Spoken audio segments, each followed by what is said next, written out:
Décidez, alors, décidez,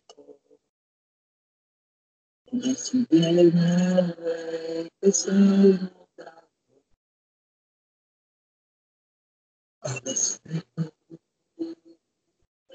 temps de la terre. Rien ne peut alors.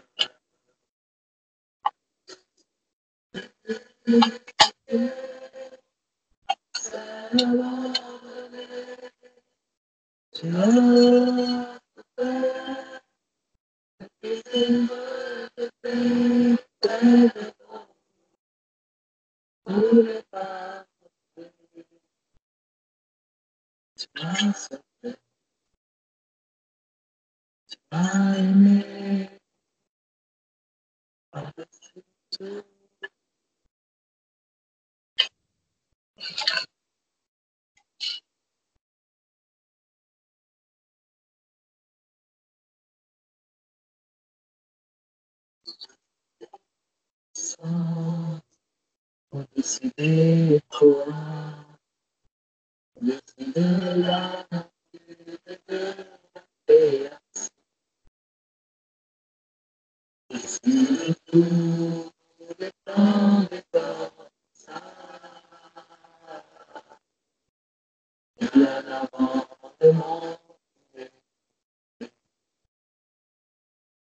Décidez royaume, merci de tout. Décidez merveille que c'est le monde inconnu. Ainsi tous les trésors de terre.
Tobandi ko glorifier les tout-puissants, les rois des gloires, les seigneurs des seigneurs, Yesu azali Nzambe.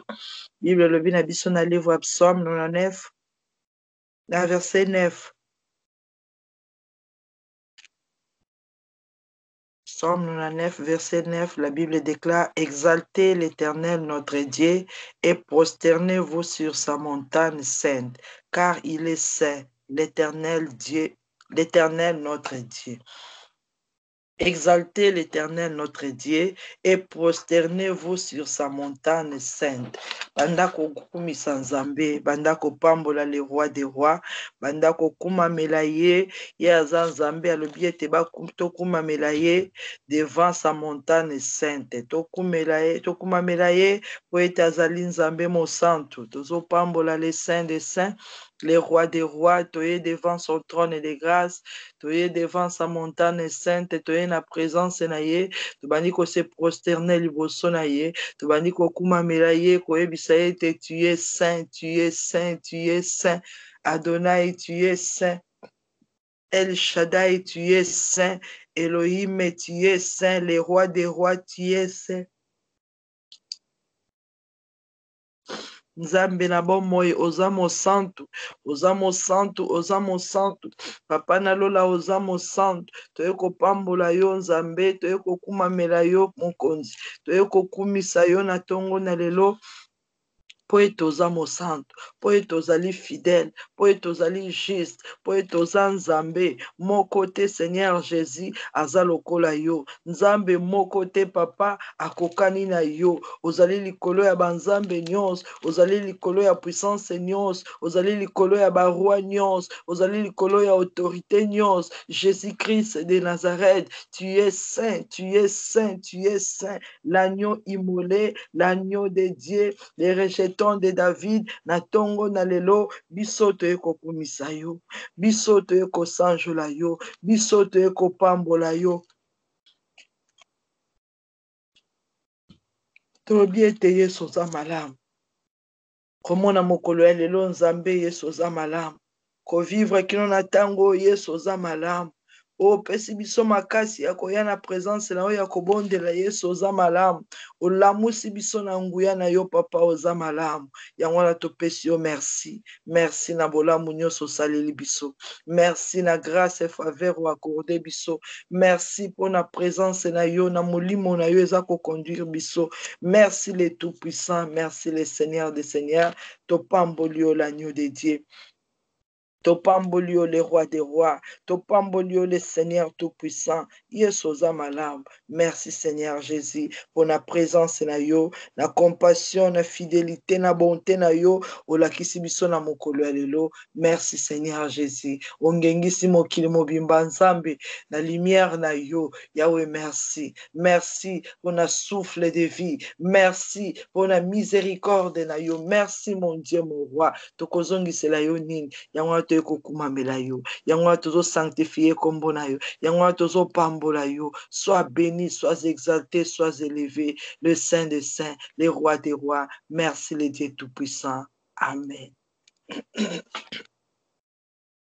Seigneur Jésus, totiki nyonso na maboko na yo, totiki ebandeliki oyo na suka ya journée ya lelo na maboko na yo, totiki programme oyo ya lelo na maboko na yo. Yesu ozala nzambe kati na biso, yo nde mosantu ya basantu nyonso, biso toye na mostane sainte na yo, toye na présence na yo koluka yo, tobeleli yo nzambe ozala kati na biso, tosengi le Père éternel, gloire na yo papa ezala kati na biso, présence na yo Seigneur ezala kati na biso, molimo santu na yo nzambe azala kati na biso, ebandeleki yo na suka Yahweh, tika ete yo ndo domine, o régner, o diriger biso, ozali nzambe, yaka, vanda kati na biso, tambusa biso, pesa biso elonga, kangola, pe pesa kimia na mitema na biso, lobela biso, orienter ba vie na biso na mokolo lelo, parce que c'est toi qui es le chemin, c'est toi qui es la vérité, c'est toi qui es la vie.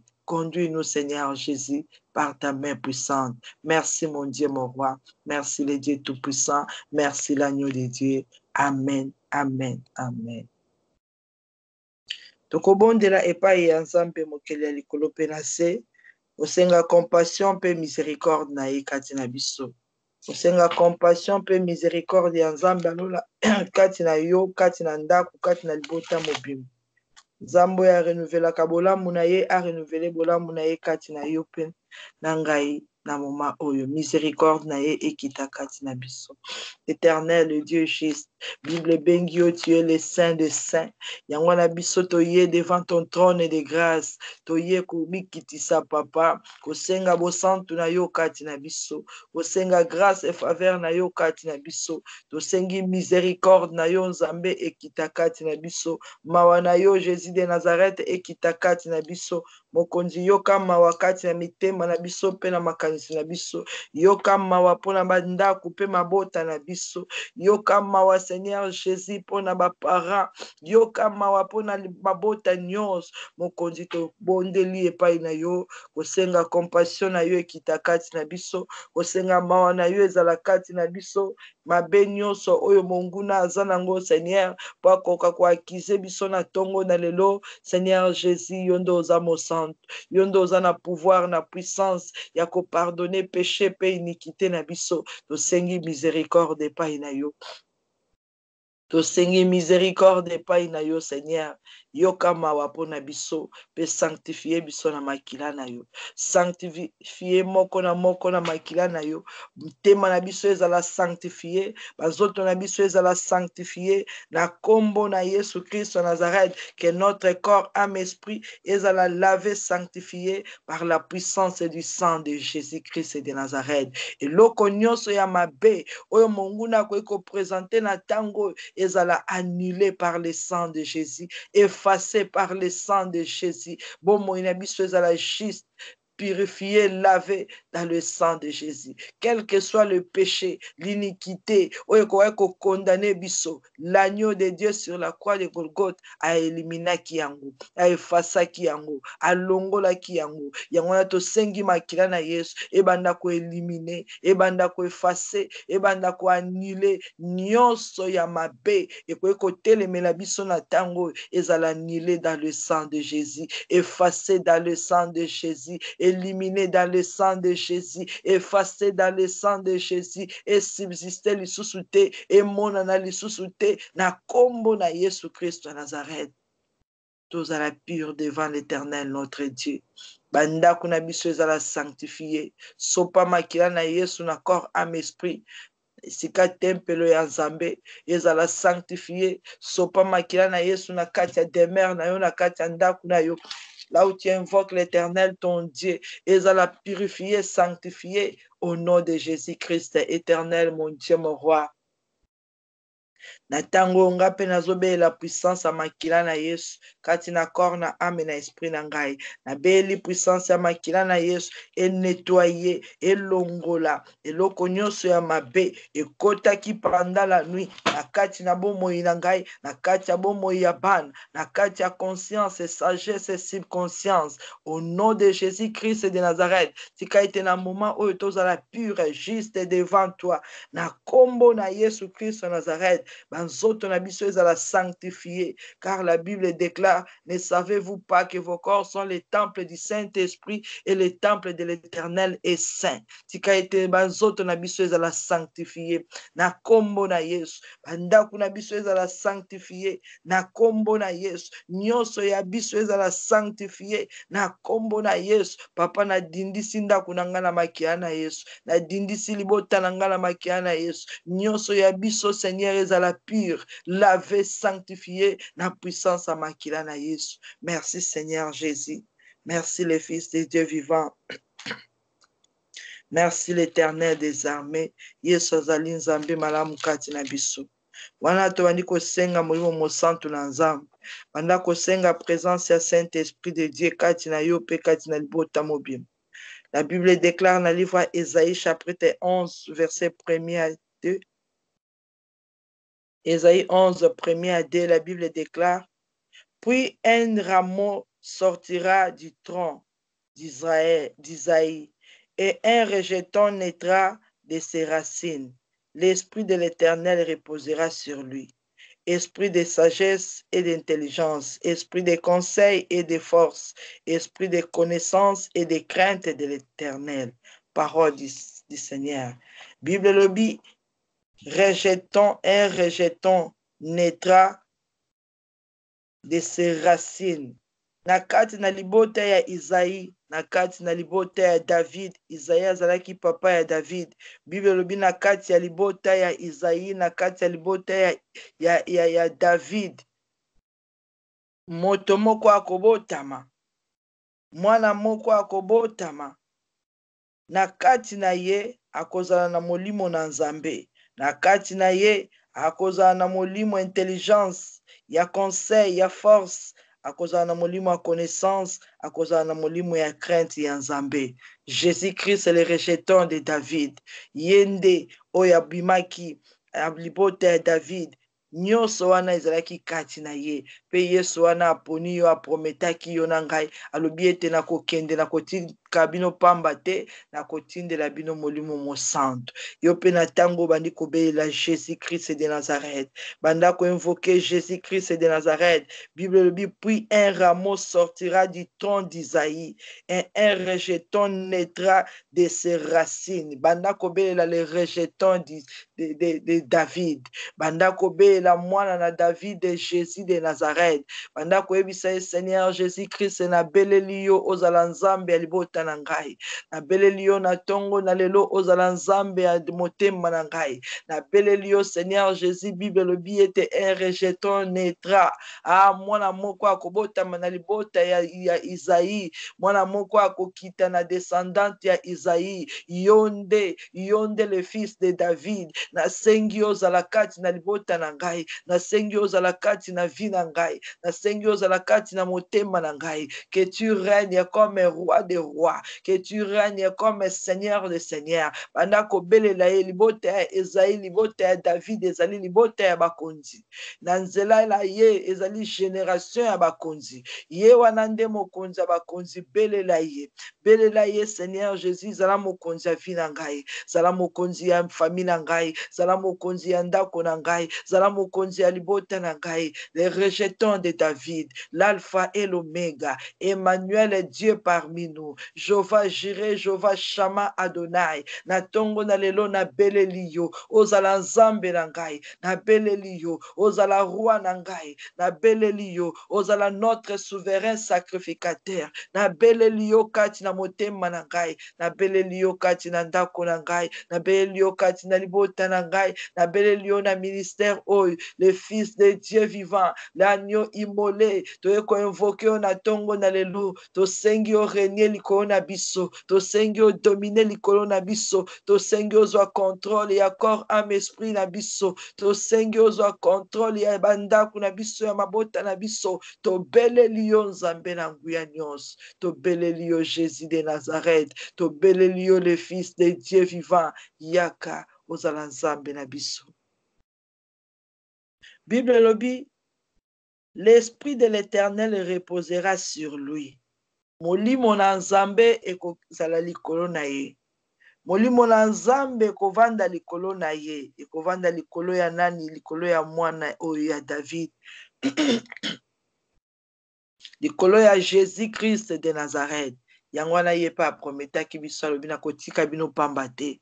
Na kotindela bino molimo mosantu. Esprit oyo ezalaki likolo na ye, yango wana nde akitisa kati na biso. Banda kosenga l'esprit de l'Éternel, l'esprit de l'Éternel, l'esprit de l'Éternel, Jésus-Christ de Nazareth, kitisela biso nguya na yo, puissance a molimo santu na yo, que ton esprit saint et se reposer sur nous, que ton esprit saint et se reposer sur nous, que ton esprit saint et se reposer sur nous. Banda koebisa ye le fils de Dieu, Bible lobi ete molimo na nzambe ezalaka likolo na yo. Lokola yo lakaki biso, okotindela biso molimo santu na yo. Tosengi puissance a molimo santu na nzambe. Tosengi puissance a molimo mo santu et se reposer na bana na biso, et se reposer na bandako na ba famille na biso, et se reposer na mitema na biso. Esprit d'autorité, esprit de puissance, esprit de Dieu, esprit de l'Éternel, na beleli yo, yaka ozwa contrôle a nzoto na ngai. Na beleli yo, yaka ozwa contrôle a âme na ngai. Na beleli yo, yaka ozwa contrôle a corps, âme, esprit na ngai. Na beleli yo molimo na nzambe, repose-toi sur moi, repose-toi sur moi. Au nom de Jésus-Christ de Nazareth, molimo mo santu na nzambe, tambusa mayele na ngai, tambusa motema na ngai, tambusa makanisi na ngai. O soki ezalaki na milimo mosusu, ebandaki kokontrole nzoto oyo, ebandaki kokontrole ndako oyo, ebandaki kokontrole famille oyo, mais lelo nga na beleli l'esprit de l'Éternel, l'esprit de l'Éternel, banda kosenga l'esprit de l'Éternel. Soki ezalaki na milimo mabe ekotaki na butu, ekotaki na nzoto, ekotaki na ndako, yo kosenga na tongo na lelo. Bible lobi na biso ete mwana na David nde akokota, nga na beleli mwana ya David, na beleli le rejeton d'Isaïe, na beleli nzambe ya lola, na sengi Jésus a régné na ndako na ngai, molimo na ye nde ezwa contrôle na ndako na ngai. Molimo mo santu na nzambe banda ko diriger bana na ngai. Molimo mo santu na nzambe diriger vie na ngai. Molimo mo santu na nzambe ezwa contrôle ya libota mobile. Au nom puissant de Jésus-Christ de Nazareth, que l'esprit de l'Éternel et se reposer na bandako na biso. Na tango tozo commandé molimo nyonso ya mabe et libéré. Et libéré. bengana milimo nyonso ya mabe. Tout esprit impur, esprit méchant, esprit satanique est libéré corps, âme, esprit na yo, est libéré bana, est libéré vie na yo, est libéré ndaku na yo. Bengana le diable na kombo na Yesu. Yebisa enga na ebeleli Jésus-Christ na ndaku na nga.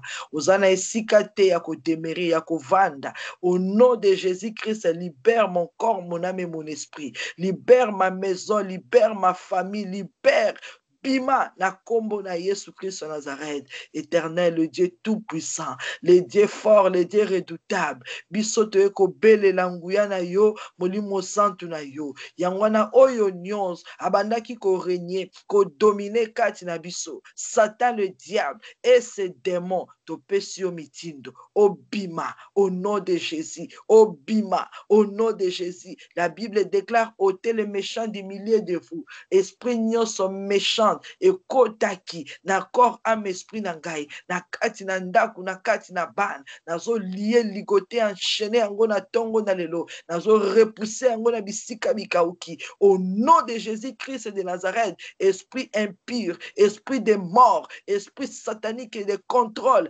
bima kati na biso, bima na banzoto na biso, benga na milimo mabe nyonso, tanga bango na kombo na bango loba yo esprit ya famille ya papa na ngai, oyo contrôle ka ba santé, o contrôle ka misala, o contrôle ka mabala, o contrôle ka bana, ngana beleli Yesu azwa contrôle ndaku na ngai, okovanda te na esika oyo, oko contrôler te na esika oyo, na ordonner yo bima au nom de Jésus-Christ, bima au nom de Jésus-Christ, Satan le diable, na commandé yo bima au nom puissant de Jésus-Christ de Nazareth. Esprit impur, esprit méchant, libéré, corps, âme, esprit nabiso, au nom de Jésus. Tozo commandé na 4 esprits na monde.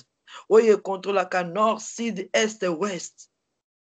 Liboso na yo, bazana nguya te. Oye contrôle ka 4 coins ya ndaku. Oye contrôle ka 4 coins ya ville, 4 coins ya quartier. Bazana nguya te, ba autorité, ba principauté, ba domination, ba esprit méchant dans le lieu céleste, ba commandaka. Na kombo na Yesu Christ, bazana nguya mokote. Bandako neutraliser bango au nom de Jésus. Bandako senga bazala éparpillé au nom de Jésus. Esprit supérieur de l'Éternel. La Bible me dit, quand l'ennemi viendra comme un fleuve, l'Esprit de l'Éternel le mettra en fuite. Na tongo na lelonga na beleli l'Esprit de l'Éternel. Azala kati na ngai. Na kombo na Yesu Christ Nazareth. Que tous les 4 coins du monde, et si ka diable a placé milimo mabe, oye contre la monde, contre la famille, contre la territoire, quartier, ndabanda kunabiso, na kombo na Yesu Christ Nazareth, ba panzana, na kombo na Yesu Christ Nazareth, ba panzana, na kombo na Yesu Christ Nazareth, ba panzana, ba autorité, ba principauté, ba prince ya monde des ténèbres, au nom de Jésus, bazala neutraliser, au nom de Jésus, bazala déstabiliser, au nom de Jésus, bazala renverser,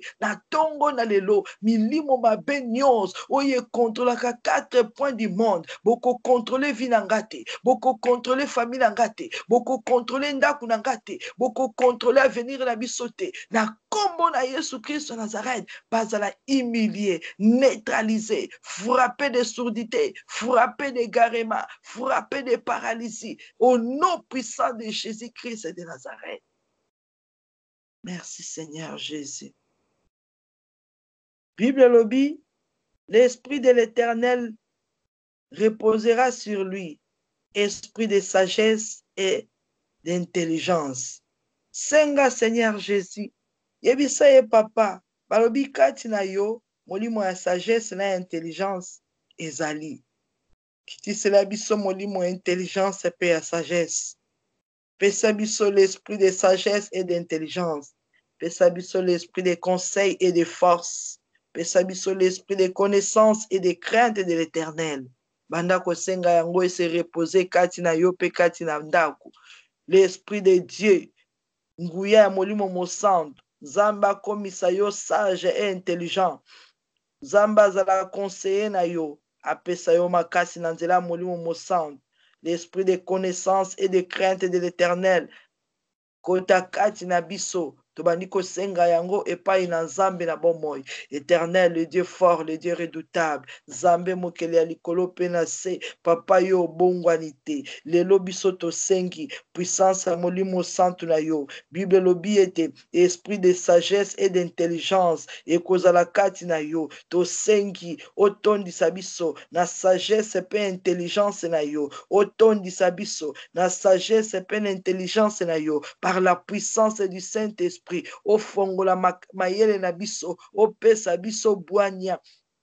Au nom de Jésus, fongola ba capacité spirituelle nabiso, tous à la sage devant les hommes. Au nom de Jésus-Christ de Nazareth, tondi sabiso na molimo à sagesse, tondi sabiso na molimo intelligence. Seigneur Jésus-Christ de Nazareth, Bible lobby, esprit de conseil et de force, ezakati na yo, esprit de conseil et de force, ezakati na yo, molimo santu na yo, azala conseiller na ngai, azala conseiller ya bana na ngai, azala conseiller ya libota na ngai, molimo mosantu na Nzambe, esika toyebi eloko te, zala conseiller na biso na mokolo ya lelo, zala conseiller na biso na mwa oyo, zala conseiller na biso na venir na biso, Jésus de Nazareth, que ton esprit saint et à kozala guide na biso, et à orienter biso, esika toyebi koloba te, molimo mosantu na Nzambe, a conseiller biso, a orienter biso, a talisa biso maloba na yo. Merci Seigneur Jésus. Papa, tu ordonnes que ton peuple soit puissant. Bible lobi, esprit de force ezakati na yo. Esprit de force ezakati na yo. Molimo ya makasi ezakati na yo. Oh Yahweh, opesaki David makasi ya kokwesa Goliath. Opesaki Samson makasi.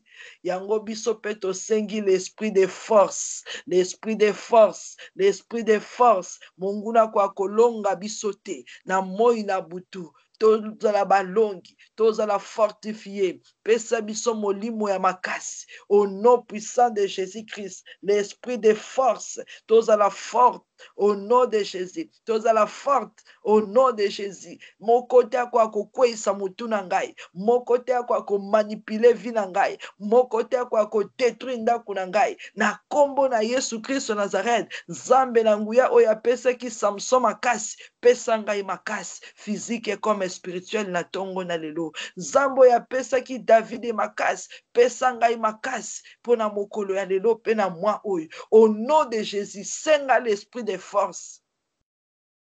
Samson soki alingi akende kobunda Bible lobi molimo na Nzambe banaye kokota kati na ye, atelemi pe ake kobunda longi.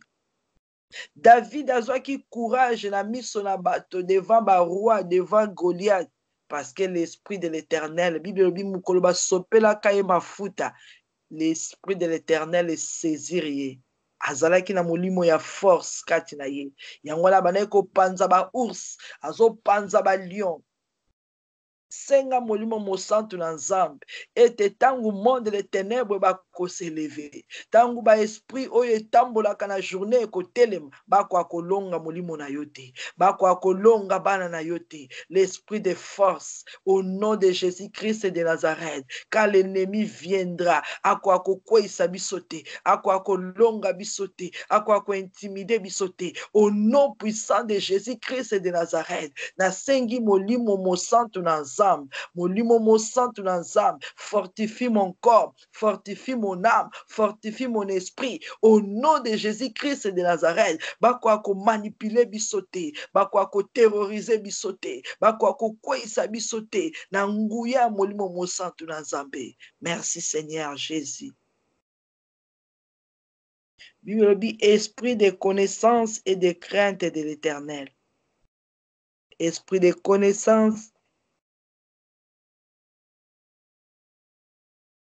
et de crainte de l'Éternel. Muto azana na connaissance était abanga kanaye le côté parce qu'il y a une différence était entre mabe na malam.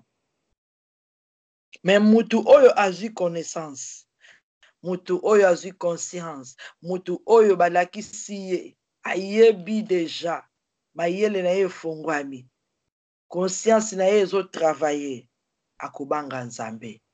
Senga yango Nzamba peso discernement, senga Nzambe alola atia molimo ya connaissance pe ya crainte kati na yo pe kati na bana au nom de Jésus kati na yo pe kati na mobali kati na yo pe kati na bandeko na yo Nzambe na lola esika yo okoki koloba te esika yo okoki koenseigner bango te l'Éternel notre Dieu ye moko akopesa connaissance ye moko akofungola miso na bato ye moko akotouche mitema na bato basosola bayeba ete oyo tozosala ezali malamu te bakoka koyeba différence entre le bien et le mal babanda kobanga Nzambe banda kosenga molimo wana na famille na yo banda kosenga molimo ya crainte ya Nzambe banda kosenga molimo ya connaissance bato bayeba maloba na Nzambe au nom de Jésus bayeba Jésus-Christ de Nazareth azali le seul sauveur au nom de Jésus éternel mon Dieu mon roi na tongo na lelo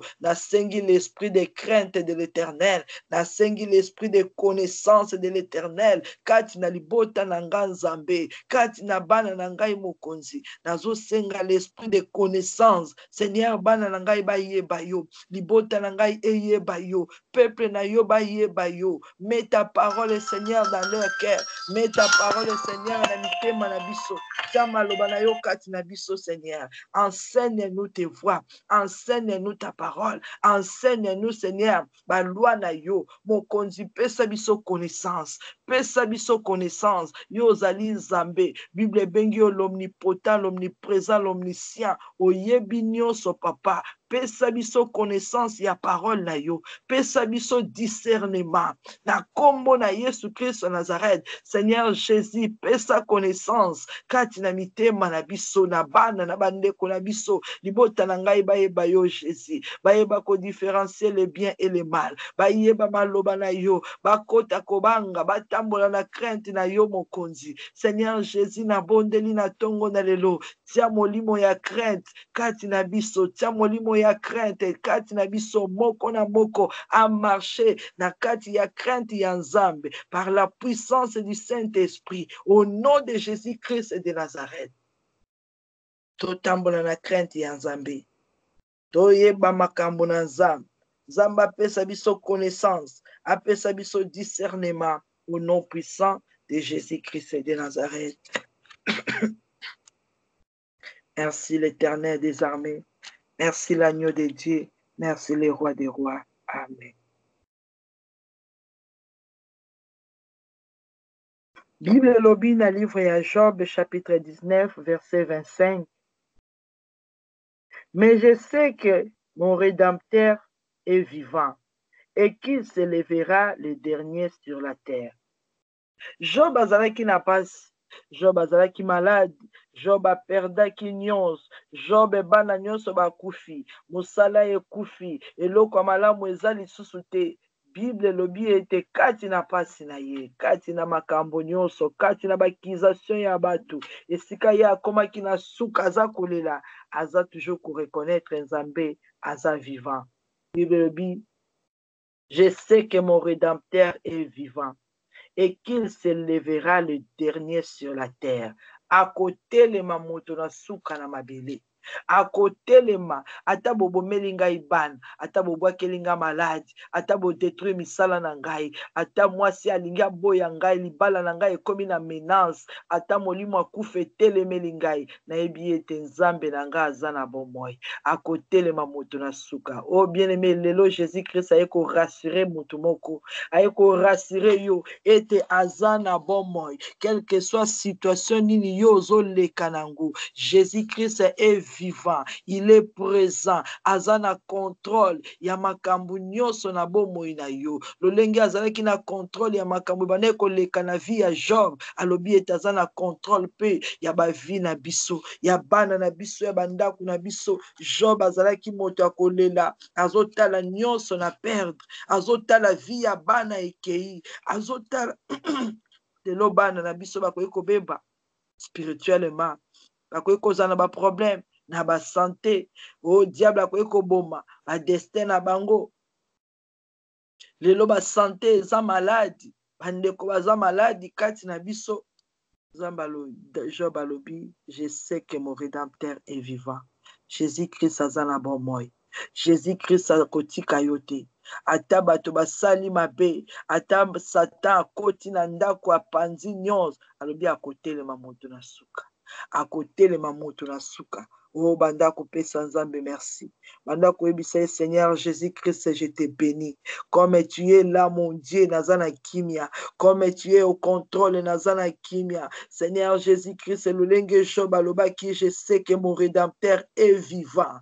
Mon rédempteur est vivant. Jésus-Christ, osana bon moi, osana contrôle ya vie nangai, osana contrôle ya mariage nangai, osana contrôle ya bana, osana contrôle ya misala, osana contrôle ya venir, osana contrôle ya santé. Tu es vivant, tu es présent, tu es réel. Yes ozali, na ebiete ozo yokangai, na ebiete ozo mona nyons, na ebiete ozo yeba makambu nyons, ozo lekana ndaku na nganzambi, ozo lekana banda, ozo lekana lipota, yangwana ngana yebi, pena tatoli, na lobiete tu es vivant, tu te lèveras, quel que soit, oyo monguna azo sala, oya sala kina butu, ngana ebiete yo zana bon moi, otika kaba oya yote, o abandona kate, o delesa kate, na ebiete ozana bon moi, kati na maladi oyo yeso ozana bon moi, kati na circonstance oyo bandako ebisa papa ozana bon moi, ozana bon moi nzambe ngana kosuka boite,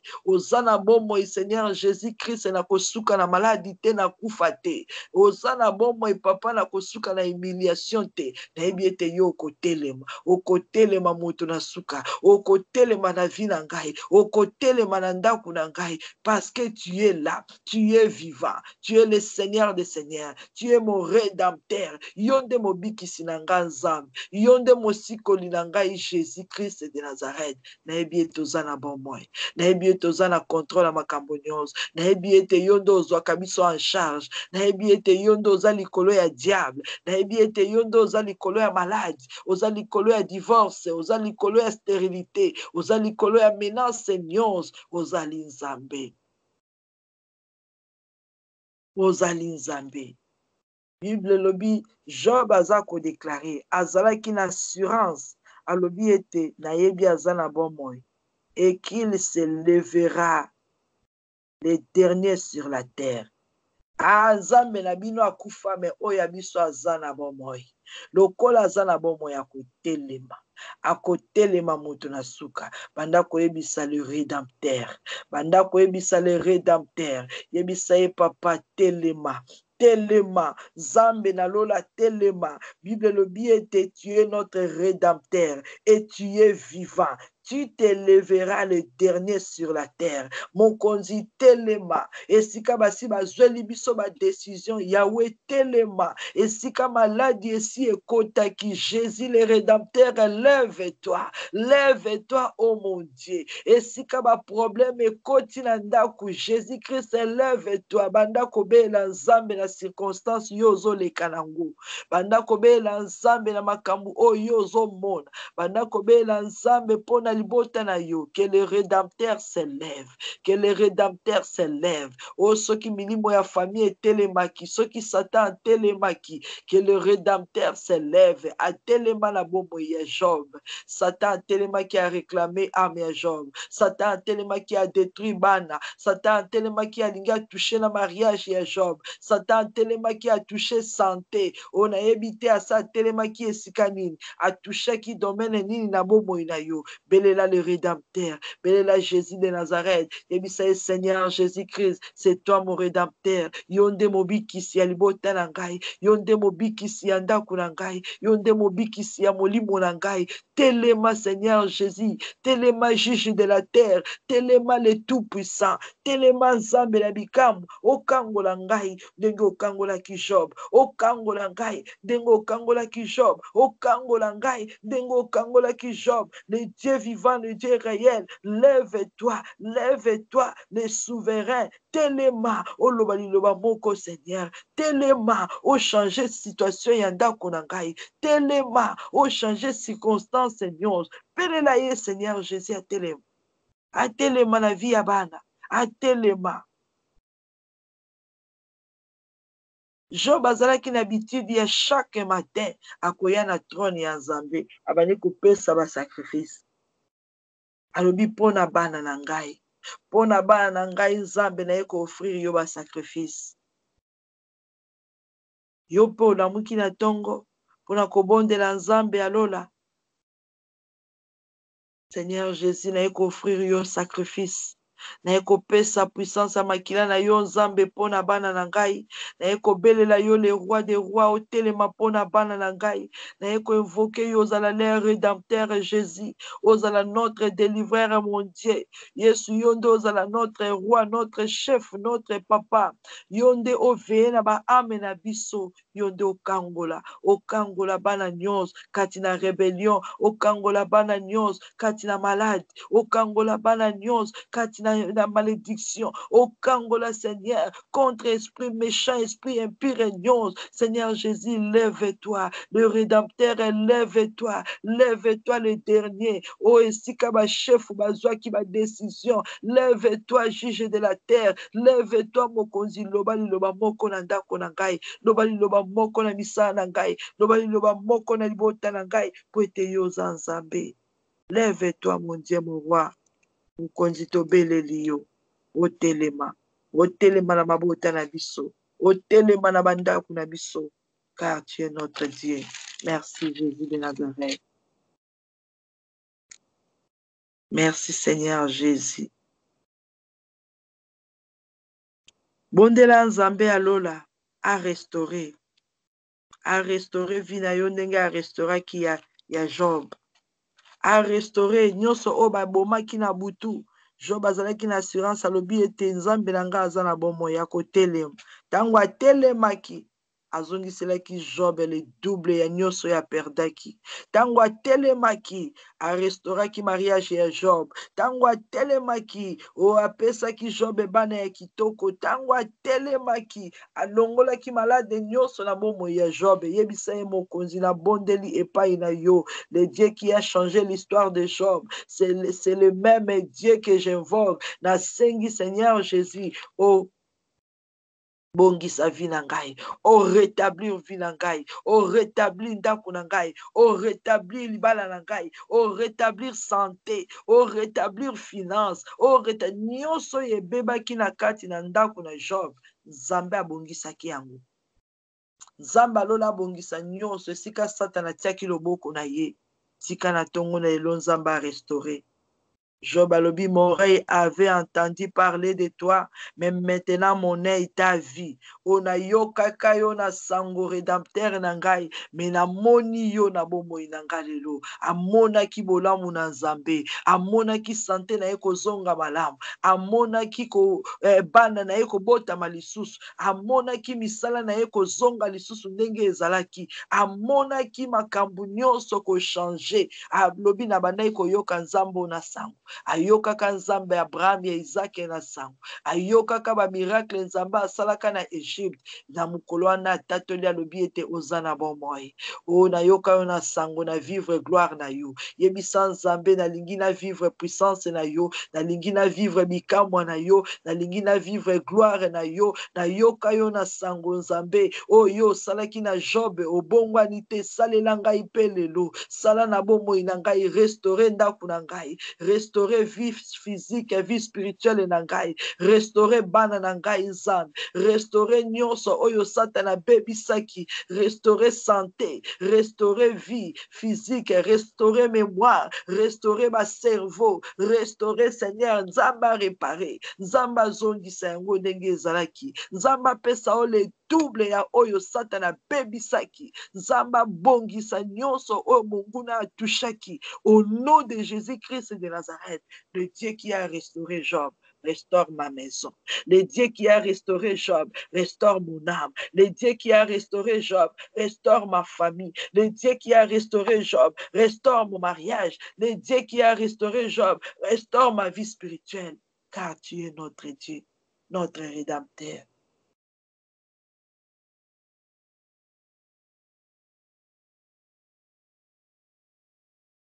Azan Zambé, à rétablir. Bible le dit, l'Éternel rétablit Job dans son premier état. Quand Job y priait pour ses amis, et l'Éternel lui accorda le double de tout ce qu'il avait possédé.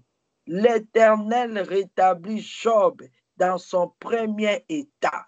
Oh bien-aimé, tozalaka na loyenge oyo nzambe asalelaka biso. Ezala makambo oyo nzambe asi abongisaka depuis l'éternité oyo kovivre. Mais Satan yaka koti abebisi. Senga nzambe, rétablis-moi. Rétablis-moi. Bible le bien était à rétablir Job dans son premier état. Zamba zongi sayo lolenge ya bongisa kiete yo zala. Zamba zongi sayo lolenge ya kelaki yo. Zamba zongi sa makambu na vina yo lolenge ya programa ki yangu. Zamba zongi sa makambu na libota na yo lolenge ya bongisa yangu. Banda ko bonde la Bible lobi nzambe azongi si Job à rétablir Job dans son premier état. État ya Job ezalaki malamu liboso. Job azalaki un homme béni, azalaki un homme heureux. Mariage ya Job ezalaki kitoko. Bana ya Job bazalaki malamu. Ndako ya Job ezalaki na kimia. Oh banda ko ebisa nzambe a rétablir yo na première étape. A rétablir yo na première état. A rétablir yo na premier état. Seigneur Jésus, tu m'as créé à ton image, à ta ressemblance. Mon Dieu, mon roi, lolenge yo créa kingai nzambe. Tika ete ozongi sa santé na ngai ndenge ezalaki. Ozongi sa santé ya bana ndenge ezalaki. Ozongi sa makila ndenge ezalaki. Ozongi sa ba mémoire ndenge ezalaki. Ozongi sa mayele ndenge ezalaki. Yesu tobeleli yo. O rétablir ma mariage. Ezonga ndenge ezalaki. O rétablir misala. Ezonga ndenge ezalaki. Au nom de Jésus-Christ de Nazareth. Zamba rétablir yo na premier état.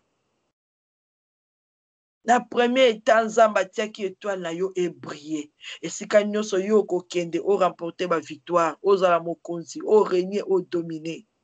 Diable a désorienté, a voilé étoile na yo, a bongoli makambo, a troublé, a memi confusion na vie na yo.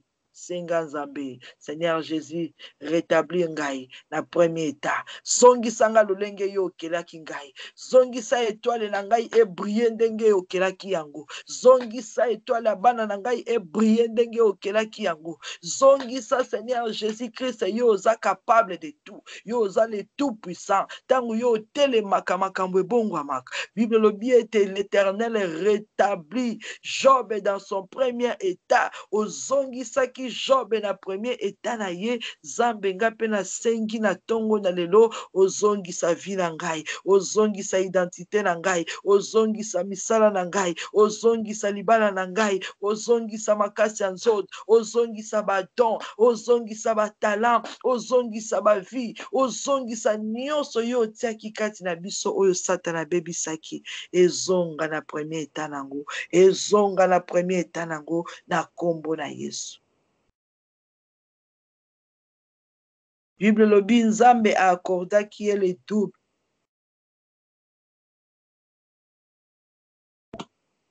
Accorda qui est le double ya oyo aposedaki. Accorda qui est le double ya oyo aposedaki. Oyo nzambe apesaki ye liboso. Satana yaki abebisi yango. Tango nzamba ye kozongisa apesaki ye le double ya oyo apesaka ye liboso. Banda koyebisa nzambe esika nyonso Satana tiaki loboko na ye atushaki vi na ngai, atushaki ndako na ngai, atushaki bana na ngai. Bible lobi ete ozongiselaki o accordaki Job le double de tout ce qu'il possédait. Mon Dieu, mon roi, nasengi o accordé ngai le double ya oyo nyonso na bandai ko posséder, le double ya oyo nyonso bana nga ba bandai ko posséder, le double ya oyo nyonso ezalaki ya libota na ngai na kombo na Yesu Christ Nazareth. Nyonso oyo ezalaki ya biso, Seigneur Jésus, accorde le double, o multiplier nzambe ba don ba talent, o multiplier connaissance, o multiplier ba bénédiction, o multiplier ba grâce, o multiplier Seigneur nyonso yo pesaki biso ezala doublé maintenant au nom de Jésus-Christ. Merci l'agneau de Dieu.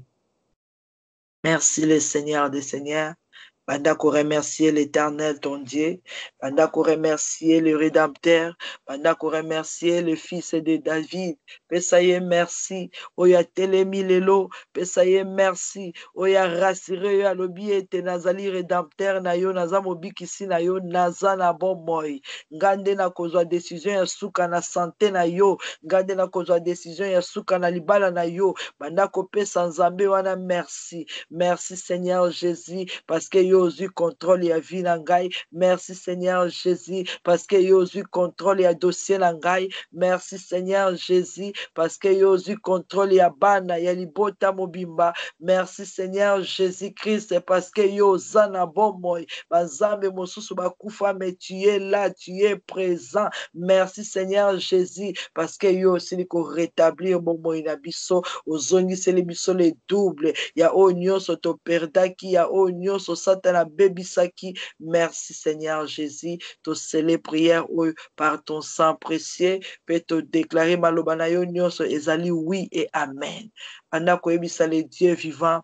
Atambola na yo, azala na yo bisika nyonso, kobima pe kozonga na biso, Nzambe alola sécuriser biso. Seigneur Jésus-Christ, le Dieu tout-puissant, le Dieu tout-puissant, le roi des rois, tosengi obatela. Batela kobima na biso, batela kozonga na biso. Zambo ya batela ka Israël, batela bomoi na biso. Oveye na ba ame na biso, oveye na ba misala na biso, tozala sûreté, monguna za na elonga moko te kati na biso, na kombo na Yesu. Makila na Yesu protéger notre corps, âme, esprit, au nom de Jésus-Christ. Merci le Tout-Puissant. Merci l'agneau de Dieu. Merci le roi des rois. Amen. Amen. Amen. Zambe alola apambola apambola.